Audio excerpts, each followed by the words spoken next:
بسم اللہ الرحمن الرحیم۔ خبر نامہ، اہم عالمی خبروں کا خلاصہ۔ سعودی عرب کی وزارت حج و عمرہ نے امسال حج کے خواہش مند سعودی شہریوں کے لیے نئے حج پیکج کا اعلان کیا ہے۔ اس سہولت کے بعد سعودی عازمین حج پیکج کے اخراجات ایک ساتھ پوری رقم کے ذریعے ادا کرنے کی بجائے 3 قسطوں میں دے سکیں گے۔ سعودی وزارت حج و عمرہ کے مطابق اس اسکیم کے تحت سعودی عازمین حج کو رجسٹریشن کی تاریخ کے 72 گھنٹوں کے اندر کل اخراجات کا 20% ادا کرنا لازمی ہوگا، جبکہ 40% کی دوسری قسط 7 رجب سن 1444 ہجری تک اور بقیہ 40% 10 شعبان سن 1444 ہجری تک ادا کرنی ہوگی۔ ہر ادائیگی کی الگ رسید دی جائے گی۔ ادائیگیاں مکمل ہونے پر حج سٹیٹس کنفرم میں تبدیل ہو جائے گا۔ تینوں ادائیگیاں وقت پر مکمل نہ کی جانے کی صورت میں حج کے لیے بکنگ منسوخ کر دی جائے گی، جبکہ ایک ساتھ مکمل ادائیگی کا آپشن بھی دستیاب ہوگا۔ سعودی وزارت حج و عمرہ نے مملکت کے اندر سے آنے والے عازمین کے لیے حج سن 1444 ہجری کے لیے رجسٹریشن کا آغاز کر دیا ہے، جس کے لیے پیکج 3984 ریال سے شروع ہو رہا ہے۔ امسال حج کے خواہش مند سعودی باشندے اور مملکت میں قیام پذیر افراد وزارت کی ویب سائٹ اور نسک ایپ کے ذریعے بھی اپنی درخواستیں جمع کروا سکتے ہیں۔ ایران میں حجاب کے معاملے پر زیر حراست خاتون مہسا امینی کی موت کے خلاف مظاہروں کے دوران پیرا ملٹری فورسز کے اہلکار کے قتل کے جرم میں مزید 2 افراد کو پھانسی دے دی گئی ہے۔ ایرانی عدلیہ کے مطابق 22 سالہ محمد مہدی کرامی اور 20 سالہ محمد حسینی کو سیکیورٹی اہلکار کے قتل کے جرم میں 7 جنوری کی صبح پھانسی دی گئی۔ 2 افراد کو گزشتہ سال دسمبر میں پھانسی دی گئی تھی۔ ایران میں جاری مظاہروں کے الزام میں ہزاروں افراد گرفتار ہیں، جن میں سے اب تک 14 افراد کو موت کی سزا سنائی جا چکی ہے اور موت کی سزا پانے والوں کی تعداد 4 ہو گئی ہے۔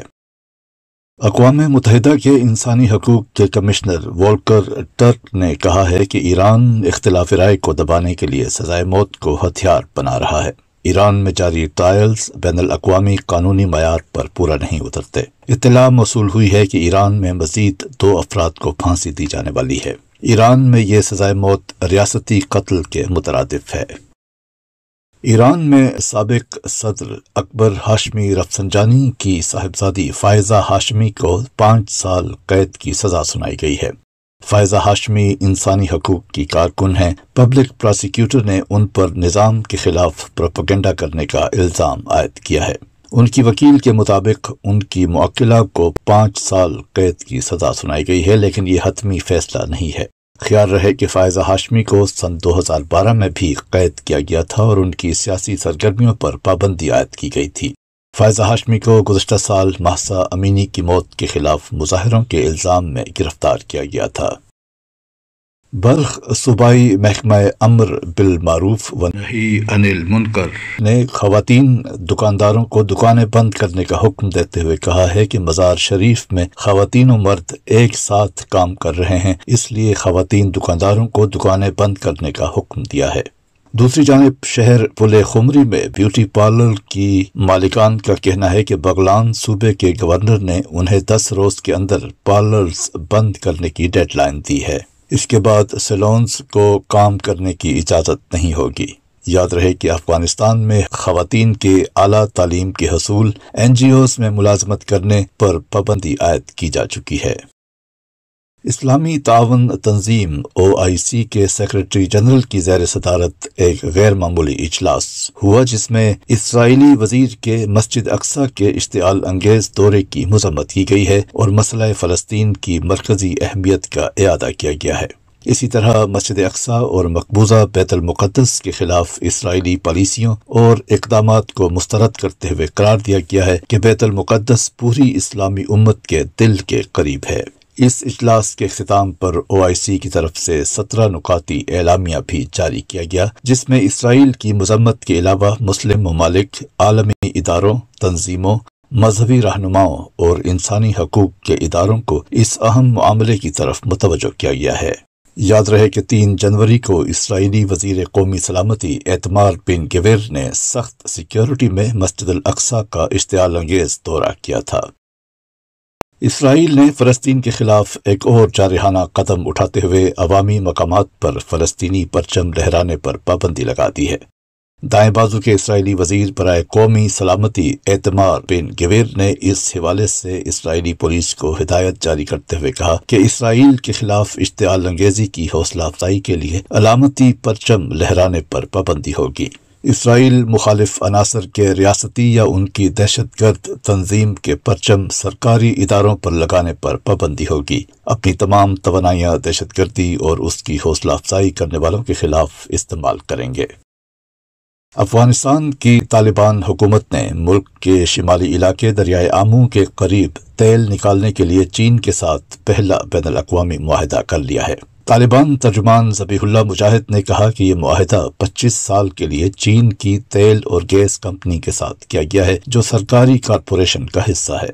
4,500 کلومیٹر کے علاقے سے تیل نکالا جائے گا۔ تیل نکالنے کی یومیہ مقدار 1,000 سے 2,000 کلومیٹر تک بڑھائی جائے گی۔ چینی کمپنی سال میں $15 کروڑ کی سرمایہ کاری کرے گی، جو اگلے 3 سال میں بڑھ کر $54 کروڑ ہو جائے گی۔ منصوبے میں طالبان حکومت کو 20% کی شراکت داری حاصل ہے، جو بڑھ کر 75% ہو سکتی ہے۔ طالبان کو 25 سالہ معاہدے سے 15% رائلٹی بھی حاصل ہوگی۔ دریائے آمو سے نکلنے والا تیل افغانستان میں ہی ریفائن کیا جائے گا۔ اس طرح افغانستان جلد تیل کے حوالے سے خود کفیل ہو جائے گا۔ منصوبے کے ذریعے 3,000 افغان شہریوں کو ملازمت ملنے کا امکان ہے۔ معاہدے پر دستخط کی تقریب میں طالبان حکومت کے نائب وزیر اعظم برائے معاشی امور ملا عبدالغنی برادر نے کہا کہ اس سے افغانستان کی معیشت مضبوط ہوگی اور تیل پر خود انحصاری میں اضافہ ہوگا۔ یوکرینی فوجی امریکی فوجی اڈوں میں تربیت حاصل کریں گے، جہاں انہیں پیٹریاٹ میزائل دفاعی نظام کے استعمال کی تربیت دی جائے گی۔ یہ تربیتی مشن امریکی ریاست اوکلاہوما کے فورٹ سل فوجی اڈے پر ہوگا۔ یوکرینی فوجی سوئچ بلیڈ ڈرونز اور دیگر فوجی تربیت امریکہ میں حاصل کرتے رہے ہیں۔ واضح ہے کہ امریکہ نے روس سے مقابلے کے لیے یوکرین کو اپنا جدید پیٹریاٹ میزائل دفاعی نظام فراہم کرنے کا کہا ہے۔ برازیل میں سابق صدر جیر بولسونارو کے حامیوں نے صدارتی محل، پارلیمنٹ اور سپریم کورٹ کی عمارت کا گھیراؤ کر کے توڑ پھوڑ کی اور نئے صدر کے خلاف نعرے لگائے۔ سیکیورٹی فورسز نے مظاہرین کے خلاف آپریشن کرتے ہوئے سرکاری عمارتوں سے قبضہ چھڑا کر علاقے کو سیل کر دیا ہے۔ پولیس کی جانب سے مظاہرین کو منتشر کرنے کے لیے آنسو گیس کا استعمال کیا گیا، جبکہ 400 سے زائد مظاہرین کو گرفتار کیا گیا ہے۔ صدر دا سلوا نے سیکیورٹی فورسز کو دارالحکومت برازیلیا میں مظاہرین کے خلاف بھرپور آپریشن کا حکم دے دیا ہے۔ دوسری جانب امریکہ، فرانس اور اقوام متحدہ نے برازیل میں کانگریس عمارت پر حملے کی سخت الفاظ میں مذمت کرتے ہوئے کہا ہے کہ جمہوری اداروں پر حملے ناقابل قبول ہیں۔ خلیج عمان میں کارروائی کرتے ہوئے امریکی بحریہ نے یمن جانے والی کشتی سے 2,000 سے زائد رائفلز قبضے میں لے لیں۔ کشتی کو ایسے راستے پر روکا گیا جو ایران سے غیر قانونی مال یمن میں حوثی باغیوں کو فراہم کرنے کے لیے استعمال کیا جاتا ہے۔ 1 دسمبر کو بھی امریکی بحریہ نے 50 ٹن سے زائد اسلحہ قبضے میں لیا تھا، جبکہ ایسی ہی کارروائی 8 نومبر کو کی تھی، جس میں اسلحہ بنانے والا 70 ٹن کیمیکل قبضے میں لیا گیا تھا۔ برطانوی شہزادے ہیری کی کتاب اسپیئر دنیا بھر میں شائع کر دی گئی ہے۔ یہ سوانح حیات ان کی شاہی زندگی سے متعلق یادداشتوں پر مبنی ہے، جس میں شاہی خاندان سے اپنے تلخ تعلقات کا ذکر کیا ہے۔ یہ کتاب برطانیہ کی سب سے تیزی سے بکنے والی نان فکشن کتاب بن گئی۔ پبلشر کے مطابق ہارڈ بیک، ای بک، آڈیو سمیت کتاب کی اب تک 4 لاکھ کاپیاں فروخت ہوئی ہیں۔ مختلف الیکٹرانک اور پریس میڈیا کے مطابق اس کتاب میں ذاتی نوعیت کے واقعات پیش کیے گئے ہیں۔ شہزادہ ہیری سن 2020 میں شاہی اعزازات چھوڑ کر اہلیہ میگن مارکل کے ہمراہ امریکہ چلے گئے تھے۔ روسی ٹیلی ویژن نے سعودی عرب کے ولی عہد اور وزیر اعظم محمد بن سلمان کو عرب دنیا کی طاقتور ترین شخصیت قرار دے دیا ہے۔ روس کے عربی زبان میں نشر ہونے والے ٹی وی چینل نے اس سلسلے میں ایک سروے کروایا۔ سروے میں 1,18,77,546 افراد نے شرکت کی۔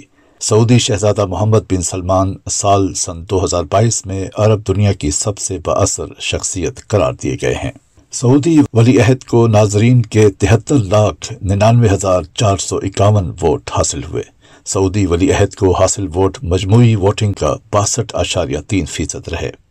متحدہ عرب امارات UAE کے صدر شیخ محمد بن زائد ال نہیان عرب دنیا کی دوسری بااثر شخصیت قرار دیے گئے ہیں، جن کے حق میں 29,50,543 ووٹ دیے گئے۔ اسی طرح مصر کے صدر عبدالفتاح السیسی کو عرب دنیا کی تیسری بااثر شخصیت قرار دیا گیا ہے۔ چین نے 3 سال کی پابندی کے بعد بین الاقوامی مسافروں کے لیے سرحدیں کھول دی ہیں۔ بین الاقوامی مسافروں کو فضائی، بری اور بحری راستوں سے آنے کی اجازت مل گئی ہے۔ چین آنے والوں کو اب قرنطینہ میں نہیں جانا ہوگا، لیکن 48 گھنٹوں کے اندر کروایا جانے والا منفی کورونا وائرس ٹیسٹ رپورٹ دکھانی ہوگی۔ واضح رہے کہ چین میں کورونا وبا کی روک تھام کے لیے مارچ سن 2020 میں سفری پابندیاں لگائی گئی تھیں۔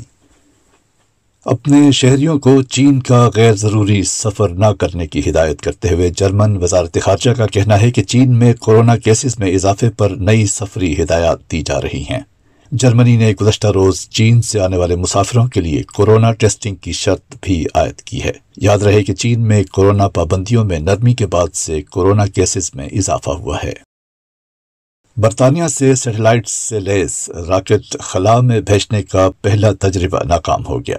راکٹ جمبو جیٹ کے ذریعے بحر اوقیانوس پر 35,000 فٹ کی بلندی پر لانچ کیا گیا تھا۔ میڈیا رپورٹ کے مطابق لانچ کے بعد راکٹ خرابی کے بعد گم ہو گیا تھا، جبکہ راکٹ چھوڑنے کے لیے جانے والا جمبو جیٹ زمین پر واپس اتر گیا۔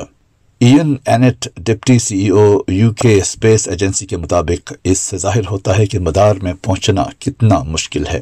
آئندہ 1 برس میں مزید راکٹ لانچ کرنے کی کوشش کرتے رہیں گے۔ یورپی یونین کے مطابق موسمیاتی تبدیلیوں کے باعث گزشتہ 8 سال عالمی سطح پر گرم ترین سال ریکارڈ ہوئے، جبکہ سال سن 2022 ریکارڈ میں 5واں گرم ترین سال رہا۔ یورپ میں سن 2022 ریکارڈ میں اب تک کا دوسرا گرم ترین سال تھا۔ عالمی سطح پر سن 1880 سے رکھے جانے والے موسمیاتی ریکارڈ میں سن 2016 اور سن 2020 دنیا کے گرم ترین سال رہے ہیں۔ عالمی سطح پر موسمیاتی تبدیلیوں کا جائزہ لینے والی یورپی یونین کلائمیٹ سروس کوپرنیکس کی سالانہ رپورٹ کے مطابق گزشتہ برس پاکستان اور شمالی بھارت موسم بہار میں 40 سے زیادہ درجہ حرارت کے باعث ہیٹ ویو کا شکار رہے۔ پاکستان میں ہیٹ ویو کے بعد سیلاب آیا، جس نے ملک کے 1/3 حصے کو ڈبو دیا۔ سن 2022 میں فرانس، برطانیہ، اسپین اور اٹلی میں اوسط درجہ حرارت کے نئے ریکارڈ قائم ہوئے۔ گزشتہ 30 سالوں میں یورپی درجہ حرارت میں عالمی اوسط کے مقابلے میں دگنا سے زیادہ اضافہ ہوا ہے۔ یورپ میں درجہ حرارت میں اضافہ کسی بھی براعظم میں اضافے کی بلند ترین شرح ہے۔ اسی طرح مشرق وسطی، چین، وسطی ایشیا، شمالی افریقہ میں بھی گزشتہ سال غیر معمولی حدت دیکھنے میں آئی۔ لڑکیوں کی تعلیم سے متعلق افغان وزارت تعلیم کے اعلامیہ میں بتایا گیا ہے کہ افغان حکومت نے اسکول و تعلیمی مراکز میں لڑکیوں کو 5ویں جماعت تک تعلیم جاری رکھنے کی اجازت۔ یاد رہے کہ افغانستان کے کئی صوبوں میں مقامی حکام نے لڑکیوں کے پرائمری اسکول بھی بند کرا دیے تھے۔ گزشتہ ماہ طالبان حکام نے لڑکیوں کی اعلیٰ تعلیم پر پابندی لگائی تھی۔ انڈونیشیا کے جنوبی صوبے مالوکو کے جزائر پر 130 کلومیٹر گہرائی میں آنے والے 7.6 شدت کے زلزلے سے زمین لرز اٹھی۔ شہری خوفزدہ ہو کر گھروں سے باہر نکل آئے۔ زلزلے کے باعث 15 مکانات اور 2 اسکول کی عمارتوں کو نقصان پہنچا ہے، جبکہ 1 شخص زخمی ہوا۔ زلزلے کے بعد جاری کی گئی سونامی کی وارننگ واپس لے لی گئی ہے۔ زلزلے کے بعد 4 آفٹر شاکس محسوس کیے گئے، 1 کی شدت 5.5 تک ریکارڈ کی گئی ہے۔ زلزلے کے جھٹکے آسٹریلیا کے شمالی حصوں میں بھی محسوس کیے گئے ہیں۔ یہ تھا اہم عالمی خبروں کا خلاصہ۔ مطبوعہ الفضل انٹرنیشنل، جمعہ 13 جنوری 2023، صفحہ 24، طارق مرزا کی آواز میں۔